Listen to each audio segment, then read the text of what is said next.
오늘 말씀은 민수기 7장 12절에서 47절까지 말씀입니다. 민수기 7장 12절부터 말씀입니다.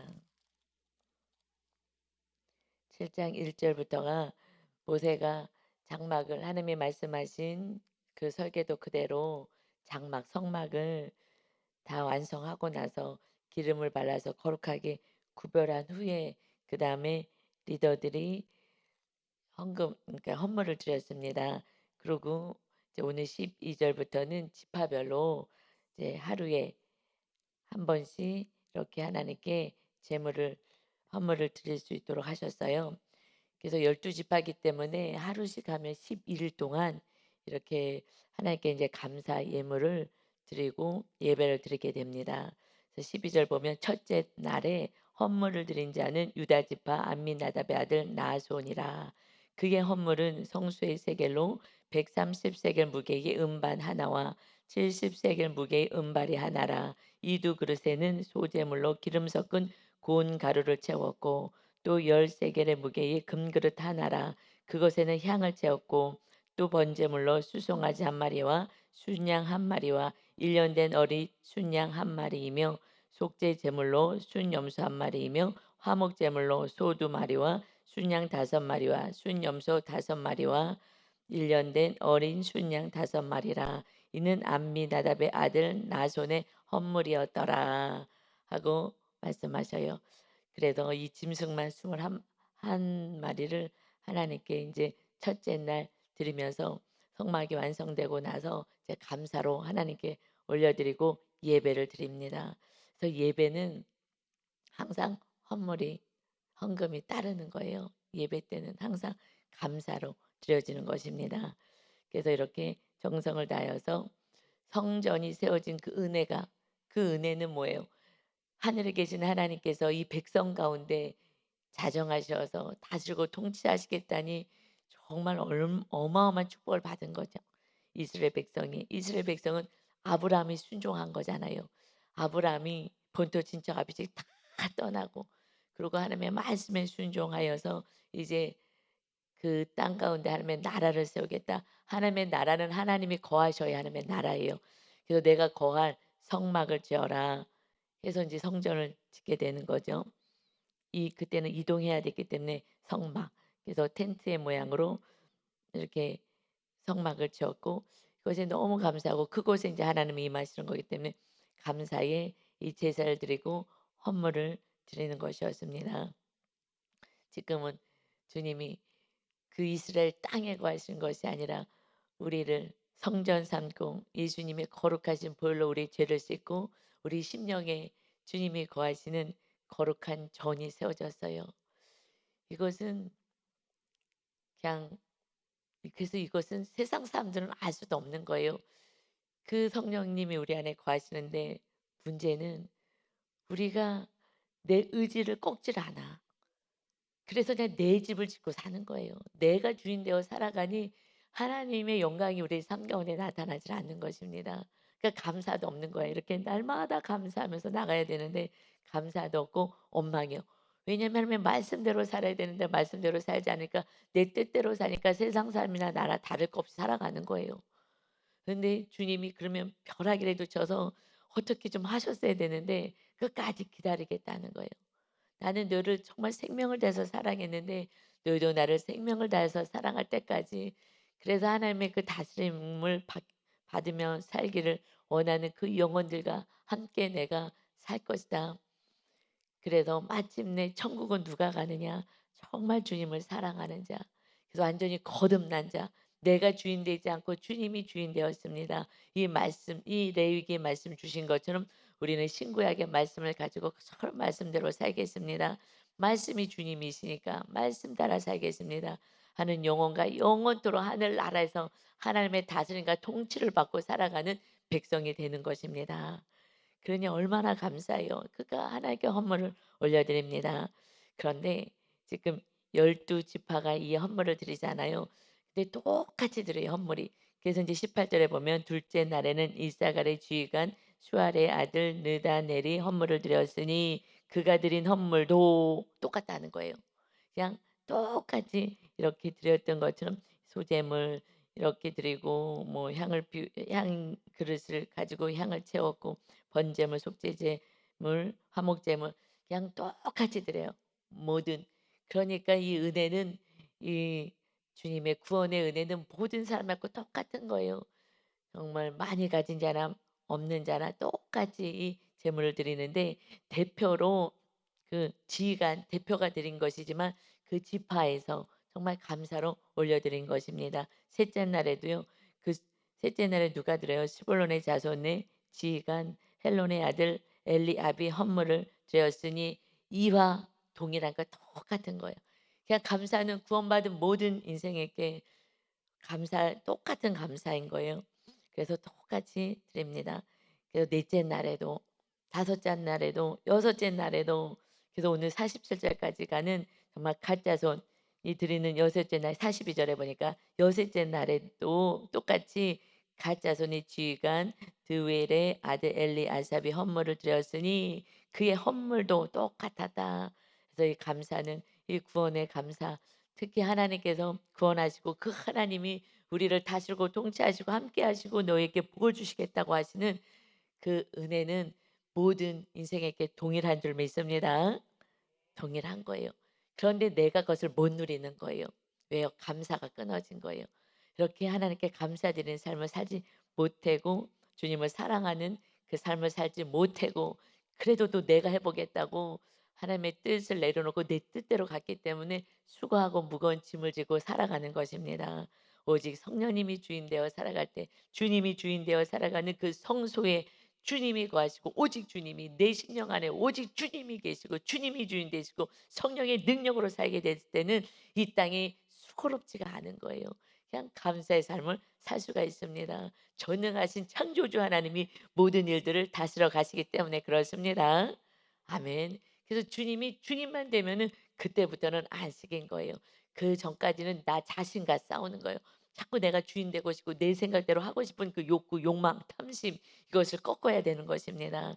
그때부터는 정말 하늘의 기쁨 안식을 누리는 복된 삶. 그래서 지금 5 장에서 말씀대로 사는 말씀대로 살아라 하고 6 장에서도 정말 나실의 영적인 나실에 대해서 거룩을 쫓아서 말씀대로 살면 너에게 복을 줄 거야. 내가 너를 지키고 정말 너에게 은혜와 평강을 줄 거야.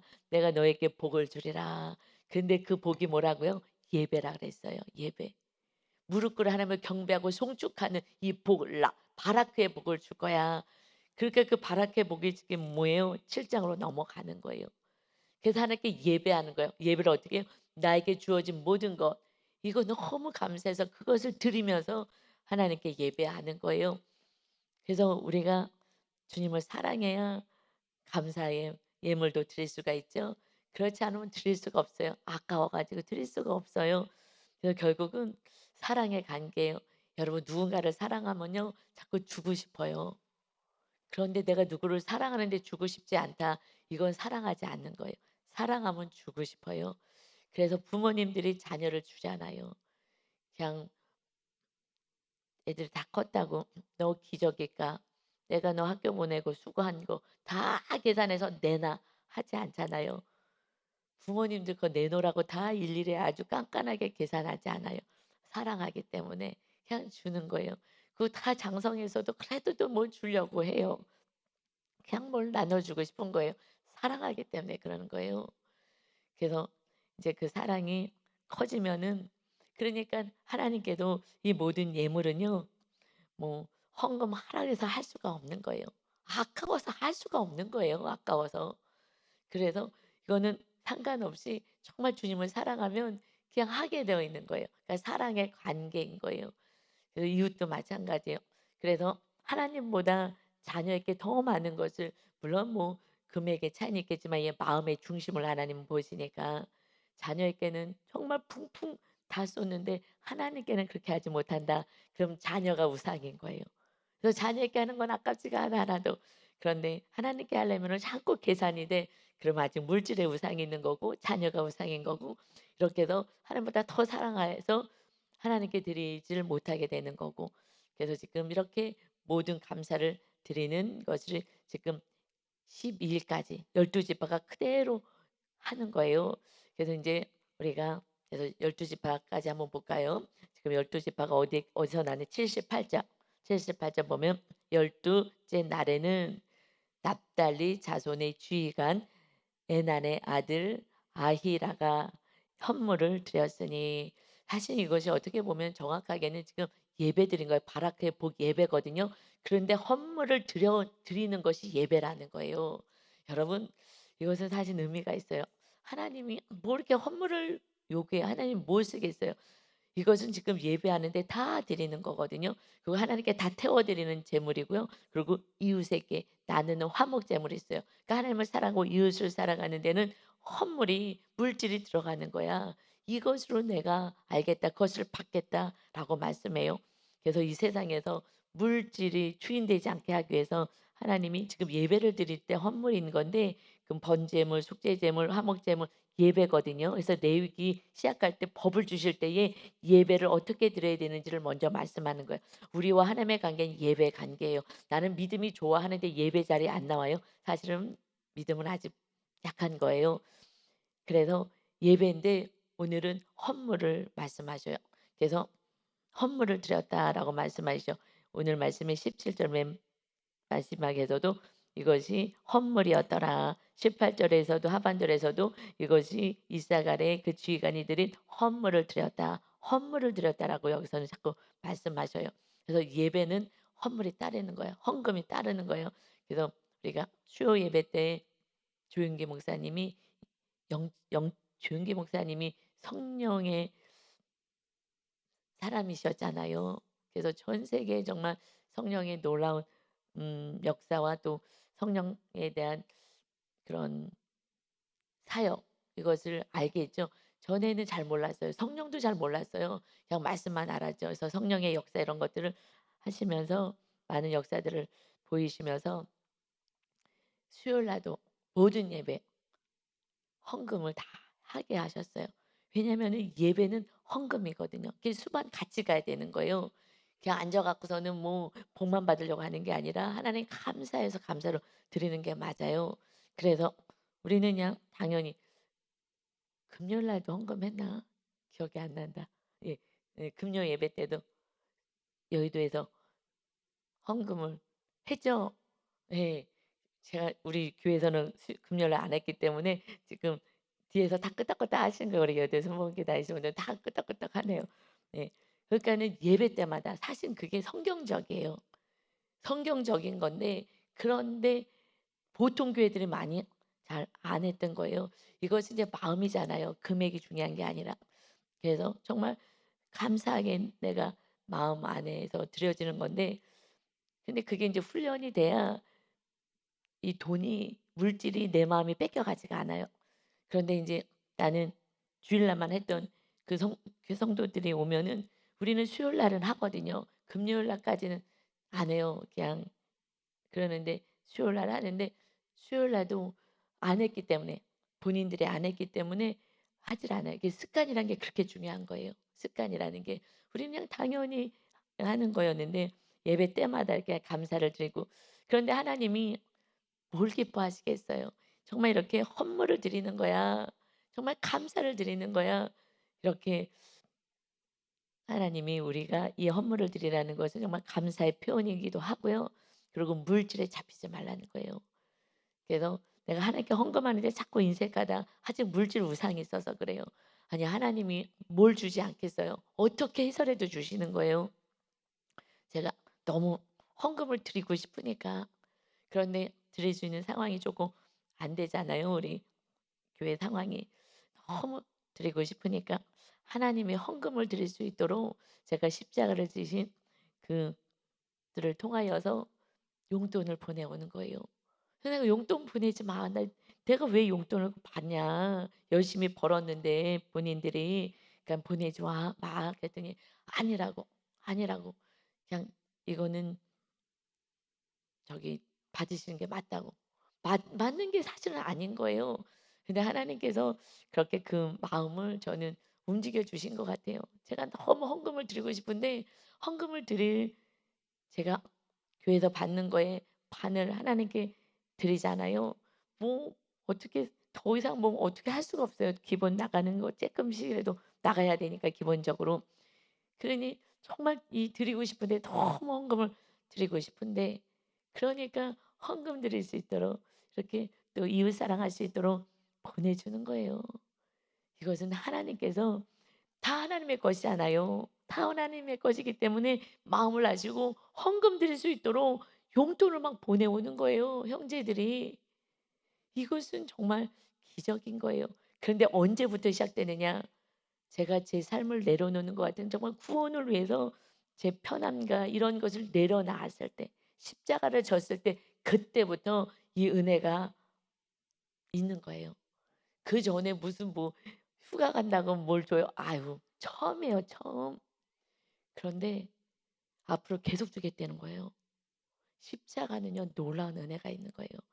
십자가를 지고 시작할 때에 그때 완전히 내 모든 것을 내려놓은 거잖아요. 정말 생명을 내려놓듯이 그때는 정말 생명을 내려놓는 것 같은 그때는 마귀의 공격이 어마어마해요. 그래서 주님이 정말 고통스럽게 십자가를 지신 것은 온 마귀가 다 출동해 갖고 저야 뭐 작은 무리가 마귀가 달려들었지만 그러나 저는 한 영혼을 지금 살리고 또 시댁의 식구들 살리고 이러기 위해서 십자가 져서 마귀가 달려든 게 좀 작지만 예수님은요 온 인류에 정말 이 모든 마귀가 그냥 다 총동해서 죽이려고 했으니 그 고통은요 그냥 뭐 십자가에서 뭐 못 박히셔서 이런 저급한 수준이 아닌 거예요.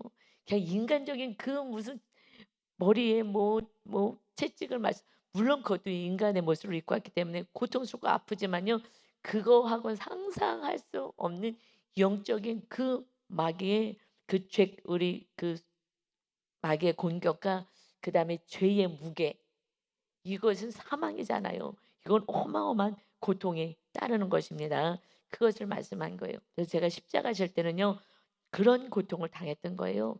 그래서 다른 거예요. 정말 그때는 제가 신기하게 죽을 것만 같은 거예요. 제 육의 목숨이 그 단계까지 여러분이 한 번은 가야 돼요.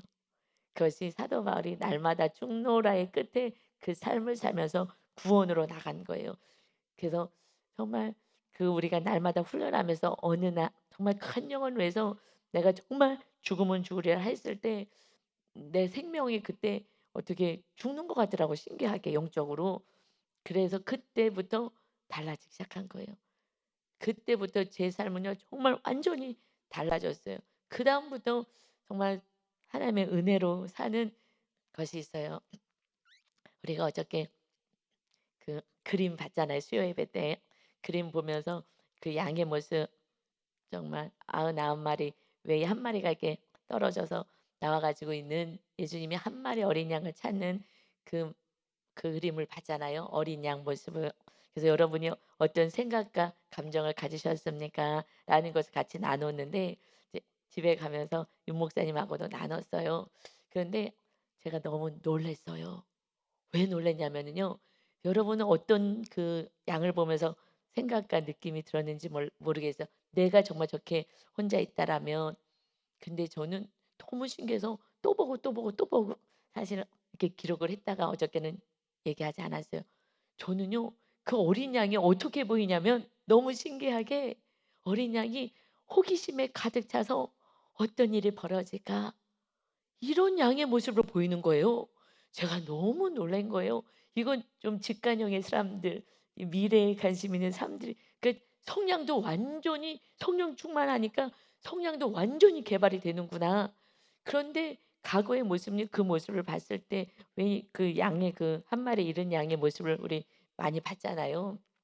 달력에 엄청 많아서 옛날에 기독교 달력에 봤잖아요. 정말 안쓰럽고 또 주님이 들쳐매는 그 모습을 봤는데 그럴 때는 정말 '외롭겠다. 무섭겠다. 두렵겠다. 뭐 위험하겠다.' 뭐 이런 식의 그게 보여졌는데 내가 그 모습이었다면 근데 어제는요. 제가 눈을 씻고 다시 보고 또다시 보고 다시 봐도요. 신기하게요. '야 무슨 일이 일어날까?'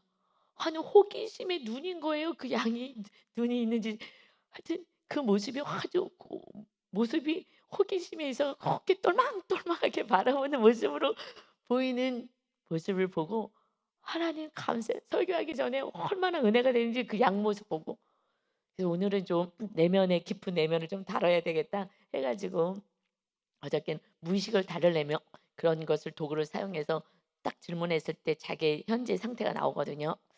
그래서 요즘 제 상태가 기도 제목도 있지만 사실 저는 좀 기대를 해요. 하나님이 어떻게 일하실까? 그래서 제가 그 그림의 그 여러분이 생각한 그 모습은 현재 지금 여러분의 삶의 모습입니다. 생각과 느낌의 모습입니다 했는데 저는 사실 요즘 막 기대가 돼요. 지금 문제가 큰 문제가 있지만 그냥 인간적으로는 해결해야 될 거예요. 문제라기보다도 해결해야 될 것은 있지만은, 그래서 기도 제목은 있지만 이것이 저를 이렇게 누르거나 힘들게 하지 않거든요. 정말 호기심이 있는 거예요. 그래서 어떻게 하나님 일하실까? 이거는 정말 주인이 바뀌어야지만 되는 것 같아요. 주님이 정말 제 안에 주님이 주인으로 계시니까 그 양의 모습이 너무 호기심에 찬 그런 정말 너무 귀여운 그 모습으로 그 소년의 모습같이 보이더라고요. 그래서 어저께 많이 감사했어요. 하나님, 제 안에 정말 주님이 주인 되시니 이렇게 은혜로 살아갑니다. 할렐루야. 아, 이것은 정말 세상에 알 수 없는 기쁨과 은혜인 것입니다. 할렐루야. 아멘. 그래서요, 오늘 이제 다시 조금 본문으로 보면요. 누가 먼저 치냐면 유다 지파. 유다 지파가 먼저 드려요. 유다 지파는요. 몇째 아들이라고요? 네 번째 아들. 유다가 네 번째, 야곱의 네 번째 아들. 12지파가 야곱의 12아들들을 다 지파로 나눈 거잖아요. 이 백성들을. 그래서 그런데 예수님의 제자가 12제자예요. 12로 완전수로 하나님이 이렇게 세우셨어요. 그래서 지금 유다가 왜 첫 영적인 리더가 됐다고요? 우리 창세기 38장에 전전중과 수요일 날에 같이 은혜를 나눴어요. 그 유다는 특별히 보면 뭐 잘한 게 없었어요.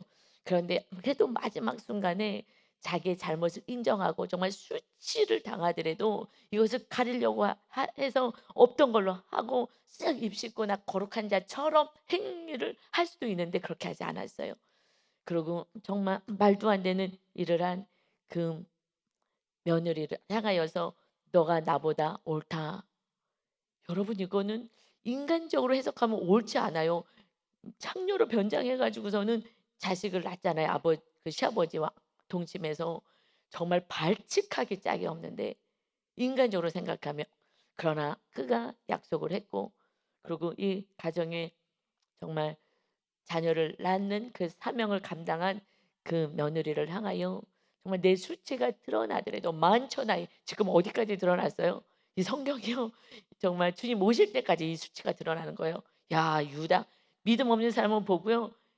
아마 거기서 읽다가 성경 닫았을 거예요. 이건 뭐야 더럽게 짝이 없네. 이 성경의 거룩한 이 정말 경전인 줄 알았더니 이게 뭐 하는 짓이야. 이런 것을 기록해?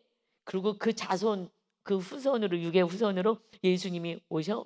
이거는요. 정말 이해할 수 없는 거예요. 그런 세상 사람들은 우리가 살아가는 방식을 이해할 수가 없는 거예요. 그것은 유다가 죄를 인정한 거예요. 내 죄를 인정하는 것은 하늘에서 별을 따는 것만큼 어려운 거예요. 내 죄가 인정이 안 돼요. 내가 잘한 것만 드러나고 싶고요. 이거는 어쩔 수 없었던 거야. 합리화만 시키는 거예요. 그런데 이것을 제일 잘한 게 누구예요? 유다의 차손으로 온 다윗 왕이잖아요. 그냥 나단 선지자가 지금 이렇게 잘못했습니다. 그가 나였습니까? 그냥 바로 무릎 꿇어요. 죽을 죄를 졌습니다. 용서해 달라고. 그리고 잘못을 하고 거에 대한 대가를 받고 그 아들이 아버지를 죽이겠다고 반란 일으켰을 때요. 그때 그걸 무마하려고 뭐 마차 타고 멋있게 도망가지 않아요. 그냥 맨발로요. 막 머리를 감싸고 그리고 내가 죄인임을 인정하면서 그냥 가는 거예요. 그냥 오직 하나님하고 관계만 바라보는 거예요. 사람들이 막 손가락질하고 저주하고 난리가 났어요. 야, 뭐 어쩌고 저쩌고 왕한테. 그러는데 그런 인간들도 있잖아요. 자기 모습 안 보고 나만 정죄하는 사람들. 그런데 그거 상관없었어요. 그냥 내가 주인입니다. 하나님 날 살려주세요. 하나님이 나를 버리면 나는 끝장이라는 걸 아는 거예요. 어떻게 버려요? 죄 때문에 우리는 단절되는 거기 때문에 하나님의 관계가. 그러니까 죄를 고백하면서 나가는 거예요. 이것이 유다였어요. 그 모습이 그 자손으로 다윗도 그랬고요. 그 또 다윗의 후손의 그 계보 가운데 육의 계보 가운데 오신 예수 그리스도가 죄를 우리들의 죄를 다 담당하시라고 그냥 다 홀가닥 벗으시면서 수치를 담당하신 그 유다가 예수 그리스도를 정말 예표하는 그 모습으로 그림자같이 그렇게 살았어요. 여러분이 현장에서 그 상황에서 이렇게 하기는요 절대 안 되는 거예요.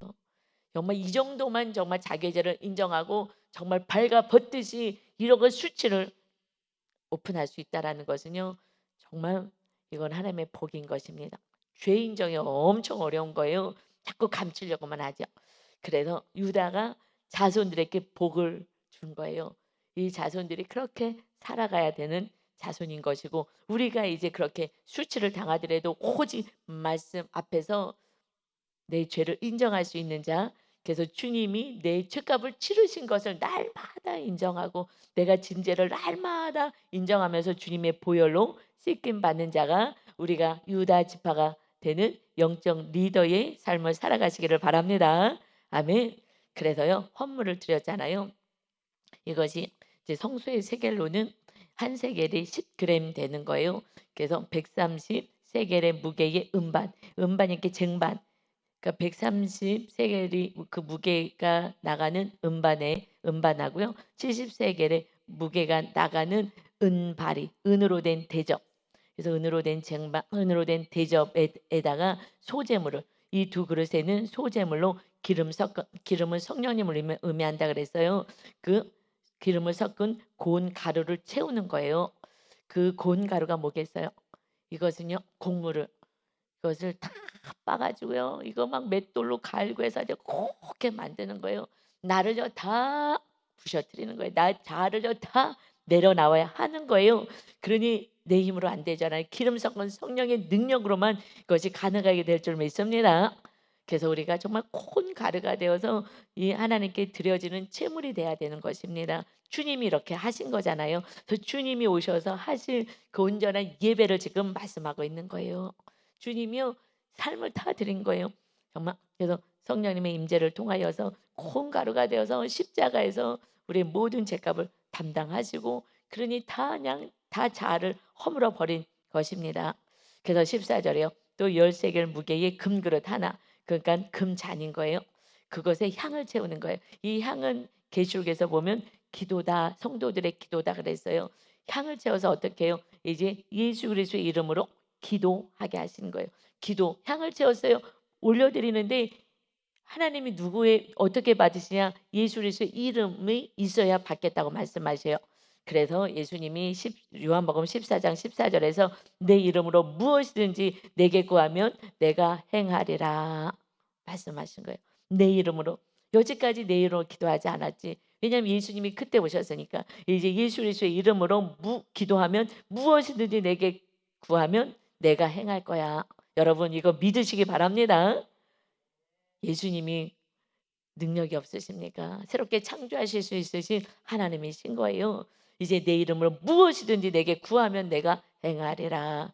그런데요, 바로 이어서 무슨 말씀하시냐면 너희가 나를 사랑하면 나의 계명을 지키리라. 응답은 언제 온다고요? 계명을 지킬 때.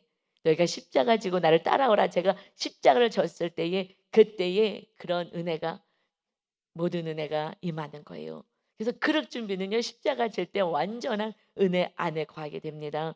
그러니 고운 가루가 돼야 돼. 우리 고운 가루가 될 수 없어요. 내 자를 완전히 내려놓고 하나님의 말씀에 혼유하고 겸손하게 고운 가루처럼 순종하게 되려면 기름 성령의 능력이 있어야 돼. 우리 힘으로는 할 수가 없는 거예요. 마귀 공격도 이길 수 없고요. 그래서 하나님의 능력이 입혀서 기름 섞은 고운 가루가 되어서 오직 자를 내려놓고 주님 앞에 정말 기도하는 자 그래서 하나님의 말씀 안에 거하고 행하는 자 십자가를 질 수 있는 저와 여러분 되시기 바랍니다. 아멘. 그래서 15절부터는요. 이제 번제물을 드리는 거예요.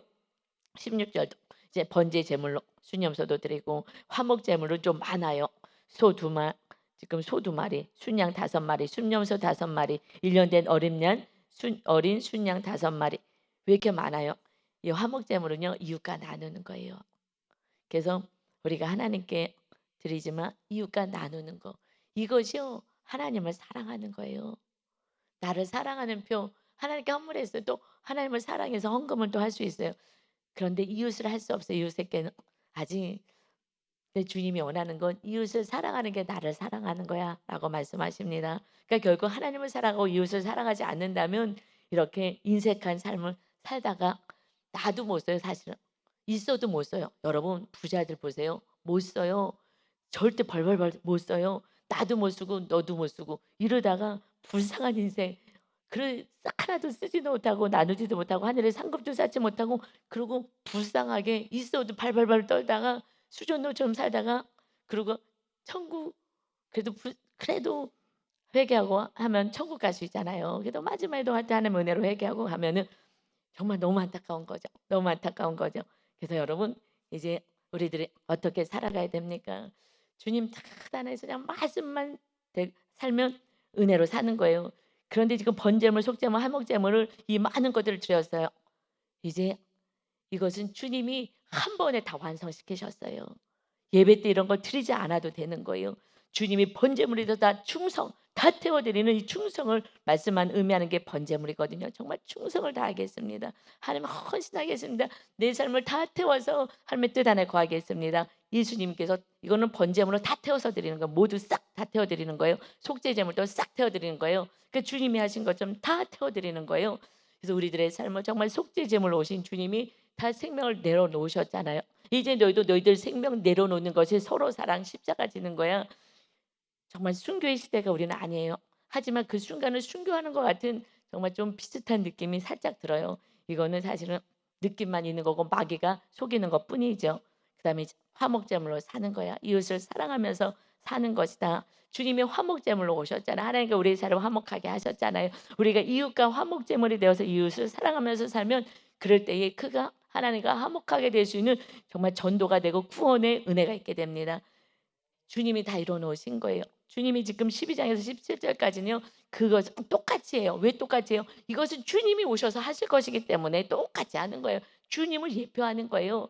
그래서 이것을 뭐 더하고 빼고 할 필요가 없고요. 모든 집안 모든 사람에게 동일하게 예수 그리스도가 임하여서 너희들을 구원하게 될 것을 말씀하십니다. 할렐루야. 그래서 우리가 구원받은 거예요. 그러나 우리가 이렇게 내 생명까지 내려놓는다면 이제 여러분의 시간과 또 봉사와 물질과 모든 것을 들여서 하나님을 사랑하고 이웃을 사랑하게 될 때에 그때 하나님이 무엇이든지 원하는 대로 구해 그래야면 이루리라. 이 말씀이요 요한복음에서 나오는 거예요. 서로 사랑하라는 그 말씀하시면서 계속해서 말씀하시는 거예요. 이웃을 사랑해 봐 했더니 정말 제 삶에 이런 기적이 있잖아요. 휴가 갈 때마다 이제 휴가비를 주겠다는 거예요.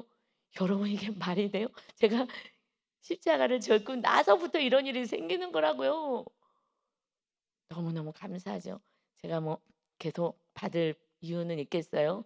우리 교회에서 인제 섬겨 주셔야 되겠죠. 우리 교회 안에서 섬겨야죠. 지금 우리 상황이 안 되니까 하나님이 아시고 그래서 그것은 그냥 위로의 말씀인 것 같아요. "다 안다. 너 상황을 내가 다 알아. 너 지금 형편을 다 알아. 남들 휴가 가는데 휴가 한번 갈 수도 없는 지금 상황 속에 있지. 내가 다 알아." 처음이라고요. 그리고 이렇게 넉넉하신 아니 그 여태까지 한 번도 그런 일이 없는 처음은 결국 십자가 지고 나서부터 무엇이든지 원하는 대로 구해. 내가 다 이룰 거야. 왜요? 주님이 내 안에 주인 되셨기 때문에 필요를 어떤 방법이든지 채워 가십니다. 아멘. 사람의 마음대로 움직이든 뭐 어떻게 하시든 그 방법은 몰라요. 그래서 어저께 그 양이 혼자 있지만 하나님과 함께하고 있는 거니까 호기심의 눈으로 바라보고 이렇게 살펴보는 모습인 거예요. '주님이 어떤 길을 여셨을까?' 하는 그런 모습으로 제가 요즘 살아가고 있구나를 정말 무의식에서 보면서 정말 찬양했어요. 왜냐하면 환경은 좀 어렵기 때문에 제가 계속 기도하는데 '아 정말 하나님 감사합니다.' 하는 고백을 드렸어요. 여러분 하나님 살아 계십니다. 말씀이 반드시 이루어집니다. 우리는 말씀을 심고 열매를 맺는 거룩한 인생 되시기를 예수 그리스도의 이름으로 축원합니다. 아버지 감사합니다. 아버지 감사합니다. 우리가 무엇이 간데 정말 번제물로 속죄 제물로 화목 제물로 소제물로 오셔서 다 태워 드렸습니다. 우리 주님이 생명을 다 태워 드리고 태우시고 우리를 위하여 물과 피를 다 쏟아내셔서 거룩한 자로 세우셨습니다. 우리 안에 이제 주님이 거하시는 거룩한 전이 되는 세상 사람들은 꿈에도 상상도 할 수 없는 이 은혜로 살아갑니다.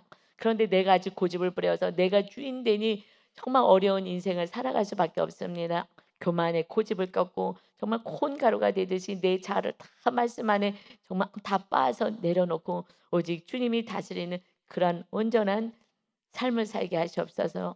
그때에 안식과 기쁨 하늘의 주님의 평안을 주시겠다고 하신 은혜가 날마다 있게 하여 주옵소서. 기도하는 것마다 응답받는다고 약속해 주신 그 은혜가 우리들의 성도의 삶 가운데 날마다 열매로 맺혀지게 하여 주옵소서.